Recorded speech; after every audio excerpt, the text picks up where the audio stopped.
할렐루야, 반갑습니다. 수원예수교회 유영조 목사입니다. 자, 오늘 2020년도 9월 20일 주님의 날입니다. 오늘 말씀을 먼저 보도록 하겠습니다.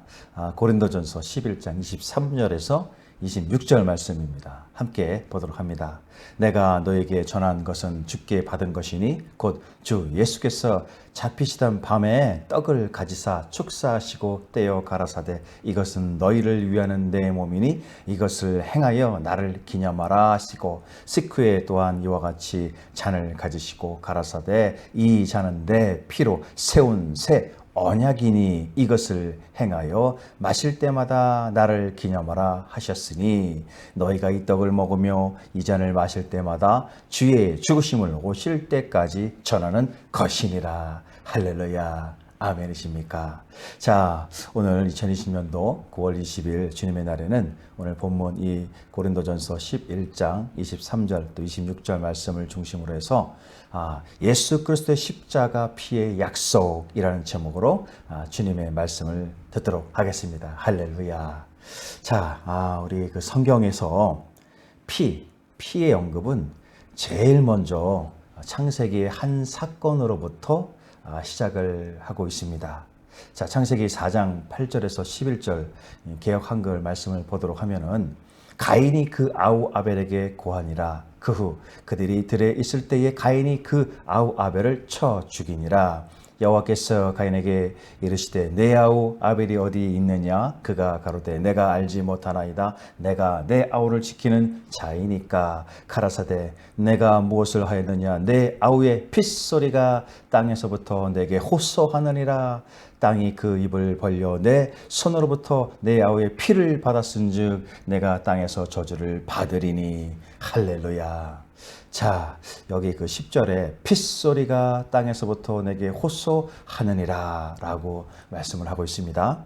자, 여기 호소하느니라 라는 것은 원어로는 날카로운 소리를 지르다, 다시 말하면 사람 살려 라는 그런 부르짖는 비명과 같은 것을 의미하는 것입니다. 자, 그러므로 핏소리가 하나님께 호소한다 라는 것, 바로 그분께서 무죄한 자의 그 피 흘림을 친히 아시고 그것을 절대로 대충 살피시지 않으신다는 뜻을 가지고 있는 것입니다.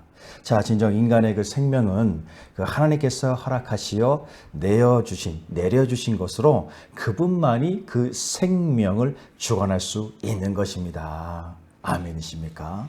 자, 이에 그 출애굽기 9장 5절에서 6절 말씀을 한번 보도록 합니다. 세 번역으로 보면 생명이 있는 피를 흘리게 하는 자는 내가 반드시 보복하겠다. 그것이 짐승이면 어떤 짐승이든지 그것에게도 보복하겠다. 사람이 같은 사람의 피를 흘리게 하면 그에게도 보복하겠다. 사람은 하나님의 형상대로 지음을 받았으니 누구든지 사람을 죽인 자는 죽임을 당할 것이다. 할렐루야. 이렇게 말씀을 하고 있습니다. 자, 그러므로 인간이 타인의 생명을 해치는 것은 하나님의 권한을 침해하는 중대한 도전의 행위가 되는 것입니다. 그래서 피해를 입은 자가 죽음으로써 호소를 할 수 없다 할지라도 하나님께서 반드시 이 일에 대해서 그 해를 당한 자의 한 맺힌 원한을 풀어주실 것이라는 겁니다. 자, 이렇게 범죄의 결과는 하나님께서 땅을 사용하시어 범죄한 그 가인에게 저주를 내리시고, 그리고 더해서 이제 인류는 범죄로 말미암아 인간과 더불어 자연계도 함께 당하고 있는 고통, 곧 창세기 3장 17절에 이제 땅이 너 때문에 저주를 받을 것이다. 너는 죽는 날까지 수고를 하여야만 땅에서 나는 것을 먹을 수 있을 것이다. 라는 것보다 더한 고통과 저주가 가인에게 또 그리고 인류에게 임할 것이다. 라는 겁니다. 자, 그렇다면 이 같은 죄로 말미암아 피의 범죄와 그 결과는 이제 사함을 받을 수 없는 것입니까? 진정 범죄한 인간이 피 흘림의 그 생명의 상실은 바로 죄에 대한 형벌이 되는 것입니다. 그렇다면 이 죄의 용서함에는 대리적 속죄를 필요하게 되는 것입니다. 이 히브리서 9장 22절은 피 흘림이 없은즉 사함이 없느니라 라고 하십니다. 할렐루야. 진정 인간은 처음 사람 아담의 범죄로서 타락하고 그 결과로 죽을 수밖에 없게 되었습니다. 이렇게 죽을 죄인이 다시 생명을 얻기 위해서는 생명이 있는 그 피의 흘림이 필요한 것입니다. 그래서 레위기 17장 11절은 말씀하고 있습니다. 생명은 피에 있음이라 내가 이 피를 너에게 주어 단에 뿌려 너희의 생명을 위하여 속하게 하였나니 생명이 피에 있으므로 피가 죄를 속하느니라 라고 하십니다. 자, 우리를 향한 하나님의 첫 언약, 곧 구약에서는 희생 제물의 그 피를 통해서 죄 사함을 얻으며 생명을 유지할 수 있었습니다. 그러나 이제 새 언약, 곧 신약에서는 예수 그리스도의 십자가 피를 통해서 온전한 사함과 새 생명을 얻게 되는 것입니다. 아멘이십니까? 그러므로 피 흘림은 죄 사함을 얻기 위한 절대적인 조건이 되어지는 것입니다. 할렐루야. 자, 그렇다면 우리 이 기독교는 어떻게 세워졌습니까? 자, 기독교는 피로써 세워졌습니다. 기독교에서 피를 말할 때 우리는 그 중심에 예수 그리스도의 십자가 피가 있음을 압니다. 그것은 기독교가 예수 그리스도의 피로써 세워진, 그래서 예수 그리스도의 십자가 피를 증거하고 예수 그리스도의 피를 기념해야 하는 것입니다. 할렐루야. 자, 그러면 피로 세워진 언약은 무엇입니까? 먼저 구약의 그 언약의 피는 신약 마태복음 26장 28절에 예수님께서 성만찬 의식을 제정하시면서 포도주 잔을 주시며 이르시기를 이것은 죄사함을 얻게 하려고 많은 사람을 위하여 흘린 바 나의 피 곧 언약의 피니라 하십니다. 자, 이는 출애굽기 24장 8절에 모세가 그 피를 취하여 백성에게 뿌려 가로되 이는 여호와께서 이 모든 말씀에 대하여 너희와 세우신 언약의 피니라 라고 하신 것, 바로 이것은 언약의 피의 구약적 배경을 지닌 율법의 의미를 가지고 있는 것입니다. 진정 그 의미의 하나는 하나님의 심판이 지나가게 하는 피가 되는 것입니다. 자, 하나님께서 이스라엘 백성들을 출애굽하려고 할 때 출애굽기 12장 7절의 말씀처럼 그 피로 양을 먹을 집 문 좌우 설주와 임방에 바르고라고 하시면서 어린 양을 잡아 그 피로써 집 문 좌우 설주와 임방에 바르도록 명령을 하셨습니다. 그래서 그리하면 여호와의 사자가 애굽의 장자를 칠 때 피가 있는 집은 그냥 지나치시겠다는 것입니다. 이렇게 해서 생겨난 것이 넘어간다, 지나가다, 바로 유월절인 것입니다. 우리가 이 사건에서 깊이 묵상해야 할 것은 양의 피 그 자체에 어떤 특별한 효력이 있는 것이 아닙니다. 다만 이는 그 피가 발라져 있는 집은 그 밤에 죽음의 사자가 지나가겠다는 하나님의 약속이 그대로 이루어졌다는 사실, 곧 순종의 믿음으로써 얻어지는 은혜이며 이는 곧 유월절 어린 양의 피가 신약에서 구원의 주님 되시는 예수 그리스도의 십자가 보혈의 예표가 된다는 것입니다. 할렐루야. 자, 그러므로 이 피는 거룩하게 하는 피가 되어집니다. 하나님은 애굽에서 나온 이스라엘 백성과 시내산에서 언약을 체결하셨습니다. 출애굽기 19장 6절은 말씀합니다. 너희가 내게 대하여 제사장 나라가 되며 거룩한 백성이 되리라. 너는 이 말을 이스라엘 자손에게 고할지니라. 할렐루야. 자, 이는 하나님께서 이스라엘의 하나님이 되고 또 이스라엘은 거룩한 하나님의 백성이 되는 은혜의 언약인 것입니다. 이때 하나님이 세우신 규례는 출애굽기 24장 8절의 말씀처럼 모세가 그 피를 취하여 백성에 뿌려 가로되 이는 여호와께서 이 모든 말씀에 대하여 너희와 세우신 언약의 피니라. 그리고 출애굽기 29장 21절의 말씀은 단위의 피와 관유를 취하여 아론과 그 옷과 그 아들들과 그 아들들의 옷에 뿌리라. 그와 그 옷과 그 아들들과 그 아들들의 옷이 거룩하리라 하신 것, 바로 이것은 하나님의 백성과 제사장과 성물이 피로써 거룩하게 된다는 것입니다. 자, 여기에서 깨닫게 되는 것은 또한 피 자체와 뿌리는 행위 그 자체가 거룩하게 하는 어떤 특별한 효능이 있는 것이 아니라는 것입니다. 이는 하나님이 그것을 통해서 약속으로 세우셨고 그 약속에 따라서 모든 것이 성별되고 거룩하게 되었다는 선포이며 증거가 된다는 것입니다. 아멘이십니까? 자, 우리 또 보면은 구약의 그 짐승의 피의 제사는 십자가 보혈의 모형입니다. 구약 시대의 제사에서 피는 인간을 재앙에서 구원하고 거룩하게 하는 약속과 같은 의미로서 가지는 짐승의 피 그 자체가 죄를 없이 하지 못한다는 것은 분명한 사실인 것입니다. 이에 히브리서 10장 4절은 이는 황소와 염소의 피가 능히 죄를 없이 하지 못함이라 하십니다. 자, 그렇다면 구약에서 이 피의 진정한 의미는 무엇인 것입니까? 이는 먼저 인간의 죄를 기억하게 하게 하는 피가 되는 것입니다. 히브리서 10장 3절은 그러나 이 제사들은 해마다 죄를 생각하게 하는 것이 있나니 이렇게 말씀을 합니다. 자, 바로 제단의 그 피를 바라보면서 우리 죄의 심각성을 알고 깨닫게 하려는 의도가 있다는 것입니다. 인간은 자기 죄를 가볍게 생각하고 그 죄 또한 쉽게 잃어버리는 습성이 있습니다. 그래서 해마다 제사 가운데 그 피를 보면서 자신의 범죄에 대해서 돌이키려고 하지만 그러나 실상은 인간의 한계성만을 잠시 알게 될 뿐인 것입니다. 그래서 이 같은 구약의 형식적인 제사는 이제 예수 그리스도의 십자가 보혈의 피로써 폐지가 되었습니다.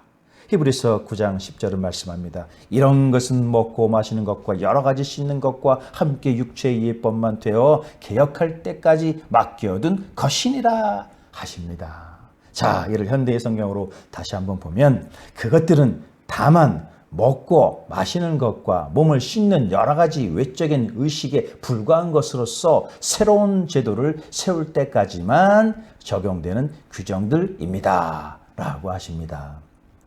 자, 이는 곧 마태복음 26장 18절에 이것은 죄사함을 얻게 하려고 많은 사람을 위하여 흘리는 바 나의 피 곧 언약의 피니라 라는 말씀에서 나의 피 언약의 피니라 라는 말씀처럼 하나님이 약속하신 원형이 와서 인간의 죄를 완전히 사할 때까지 한시적으로 사용하는 방법으로서 짐승의 피 제사를 행했다라는 것입니다.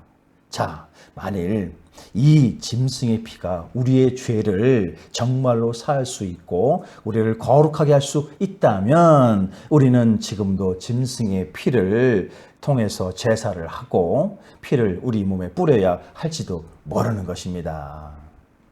자, 그러나 히브리서 8장 5절은 말씀합니다. 저희가 섬기는 것은 하늘에 있는 것의 모형과 그림자라 모세가 장막을 지으려 할 때에 지시하심을 얻음과 같으니 가라사대 삼가 모든 것을 산에서 내게 보이던 본을 쫓아 지으라 하셨느니라 라고 하십니다. 자, 이는 구약 제사는 그것으로 진짜가 올 때까지만 유효한 것이며 진짜가 오게 되면 폐지될 것이다 라는 것입니다. 그러므로 신약 세대를 사는 우리는 구약의 피의 제사, 바로 예수 그리스도의 십자가 보혈의 피로써 이미나 폐지가 된 것입니다. 아멘이십니까? 자, 그러므로 예수 그리스도의 십자가 보혈의 피, 이 피는 흠 없고 점 없는 약속의 피가 됩니다. 자, 흠없고 점없는 약속의 피, 어린 양 같은 예수 그리스도의 보배로운 피인 것입니다. 베드로는 예수 그리스도의 피를 가리켜서 오직 흠없고 점없는 어린 양 같은 그리스도의 보배로운 피라고 하였습니다. 이것은 구약 때 제사에 쓰인 어린 양이 흠없었던 것과 같이 이제 신약 때는 예수님께서 대속의 제물로서 아무런 흠과 티가 없으며 우리 인간의 죄를 대신할 수 없는 저 짐승의 피의 한계를 넘었음을 의미하고 있는 것입니다. 할렐루야. 히브리서 4장 15절은 말씀하고 있습니다. 우리에게는 있는 대제사장은 우리 연약함을 채울하지 아니하는 자가 아니요 모든 일에 우리와 한결같이 시험을 받은 자로되 죄는 없으시니라. 할렐루야. 자, 그야말로 예수 그리스도의 십자가 보혈의 피는 구약 때 말씀하신 하나님의 인간을 향한 사랑으로 그 죄를 속하기 위해서 약속되어 있는 흠없고 점없는 피, 예수 그리스도의 보배로운 피로서 되는 것입니다. 할렐루야. 자, 그러므로 예수 그리스도의 보배로운 피, 진정 새 언약의 피가 되는 것입니다. 예수님께서는 고린도전서 11장 25절에 식후에 또한 이와 같이 잔을 가지시고 가라사대 이 잔은 내 피로 세운 새 언약이니 이것을 행하며 마실 때마다 나를 기념하라 하셨으니 라고 하십니다. 여기서 이 잔, 내 피로 세운 새 언약이라고 말씀합니다. 관련해서 히브리서 8장 13절을 보면은 새 언약이라 말씀하셨음에 첫 것은 낡아지게 하신 것이니 낡아지고 쇠하는 것은 없어져 가는 것이니라 라고 하고 있습니다. 지금 우리는 짐승 제사를 하지 않습니다. 유월절 의식도 행하지 않습니다. 그것은 새 언약이 오셨고 이제 그 옛 언약은 없어졌기 때문인 것입니다. 그러기에 우리는 새 언약의 장과 살의 성만찬 의식을 거행하고 있는 것입니다. 할렐루야. 성만찬 의식의 새 언약의 내용은 옛 언약은 그 동물 피 자체로서는 의미가 없으며 시행할 때 죄를 없이 하겠다는 형식인 반면에 새 언약은 흠없고 점없는 예수 그리스도의 피 흘림을 기념하고 모든 세대의 인간들로 하여금 이제 죄를 없이 하게 하며 오직 주님의 거룩함을 입게 하신다는 것입니다. 자, 베드로전서 1장 18절 19절을 말씀하고 있습니다. 너희가 알거니와 너희 조상의 유전한 망령된 형실에서 구속된 것은 은이나 금같이 없어질 것으로 한 것이 아니요 오직 흠없고 점없는 어린 양 같은 그리스도의 보배로운 피로 한 것이라. 할렐루야. 아멘이십니까? 자, 구약의 언약의 피는 출애굽기 24장 8절에 모세가 그 피를 취하여 백성에게 뿌려 가로되 이는 여호와께서 이 모든 말씀에 대하여 너희와 세우신 언약의 피니라 하신 것은 바로 언약의 피의 구약적 배경을 지닌 율법의 의미인 것입니다. 그리고 이 구약 언약은 구약의 짐승의 피 제사라는 십자가 보혈의 모형이 되는 것입니다. 구약 제사는 그것으로 진짜가 올 때까지만 유효하며 진짜가 오게 되면 폐지되는 것입니다. 그러므로 신약 시대를 사는 오늘 우리는 구약의 피의 제사는 이미나 예수 그리스도 십자가 보혈의 피로써 폐지된 것입니다. 아멘이십니까? 그래서 오늘 사는 우리 예수 그리스도 십자가 보혈의 피로서만으로 흠없고 점없는 어린 양의 약속의 피가 되어지는 것입니다. 할렐루야. 진정 기독교는 피로서 세워졌습니다. 기독교에서 피를 말할 때 우리는 그 중심에 예수 그리스도의 십자가 피가 있음을 확신합니다. 그것은 기독교가 예수 그리스도의 피로서 세워진, 그래서 예수 그리스도의 십자가 피를 증거하고 예수 그리스도의 피를 언제까지나 기념하며 전해야 할 사명이 있는 것입니다. 할렐루야. 아멘이십니까? 자, 시작되는 한 주 진정 아들 독생자 예수 그리스도의 보내시어서 십자가의 피를 흘리게 하신 하나님 아버지를 또 그 피에 약속을 두시고 우리의 죄를 씻어 정결케 하심을 감사하시기를 바랍니다. 이제 그 피에 합당한 거룩하고 변화된 모습으로 살게 하시며 우리를 위해서 피 흘리신 예수 그리스도를 위해서 우리도 피 흘림의 일사각오로 온전한 믿음을 지켜 나가기를 바랍니다. 진실로 이 시간 이후로 우리 각자 진정 핏값으로 변화된 실천의 삶을 살아야 할 줄로 믿습니다. 진실로 감사를 드리며 우리를 구원하신 주 예수 그리스도 이름으로 축원을 드립니다. 할렐루야.